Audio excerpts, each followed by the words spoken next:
Hello viewers, welcome back to another session of my tutorial. In this video, we're going to talk about exact differential equation.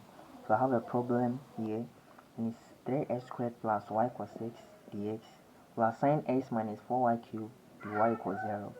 So to show that this is exact, you have to prove it so that you don't avoid unnecessary calculation which will later on resolve that it cannot be solved. So to show that, we can see that this is the partial derivative with respect to x and this is the partial derivative with respect to y. So to show that, I'm going to differentiate this with respect to y, so mx or y. I'm going to differentiate this with respect to x. So to do that, to differentiate this with respect to y, this whole thing becomes 0 and this becomes a constant. If I differentiate y, I'll get 1. So my solution will be cos x. Now, same applies here. If I'm differentiating with respect to x, the whole here will be 0 and the derivative of sine s is cos x.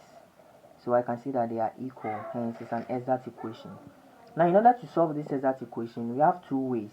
It's either you find the integral of the mx dx, that is the partial derivative with respect to x parts, or we can also use the integral of the ny dy to solve. So from here, I'm going to choose the ny dy because the function looks simpler. So I'm going to have integral of sine x minus 4y cubed dy.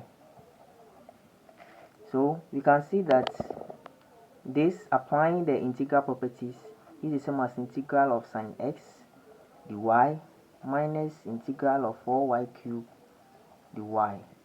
So this place is going to give me, this is a constant because we are differentiating with respect to y. So I'll have sine x integral of 1 dy minus,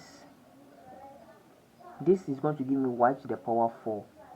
So here will give me y sine x minus y to the power 4 plus h of x, because we use the with respect to y, that is partial derivative with respect to y. So our constant won't be c, but rather h of x. Now, all this will be equal to c to get our general solution for the differential equation. But the solution is incomplete and we need to look for h of x. For that reason, we differentiate this solution with respect to x, and our solution should be exactly equal to this. And when you compare, you find a value for h of x. So at this point, let me differentiate with respect to x. I'm going to get this y. If I'm differentiating with respect to x, this y is a constant, so I'll get y cos x. This will be 0, then plus h prime of x is equal to 0. By comparing this, I can see that my h prime of x is 3x squared. So h prime of x is equal to 3x squared. To find h of x, is simply integral of 3x squared, and that's going to give me s cubed. So once I get my s cubed, I'll put it back into my equation. So my general solution for the exact differential equation is y sine x minus y to the power 4 plus s cubed is equal to c. Thank you for watching. Kindly subscribe so that you get notified when I post subsequent videos on exact differential equation.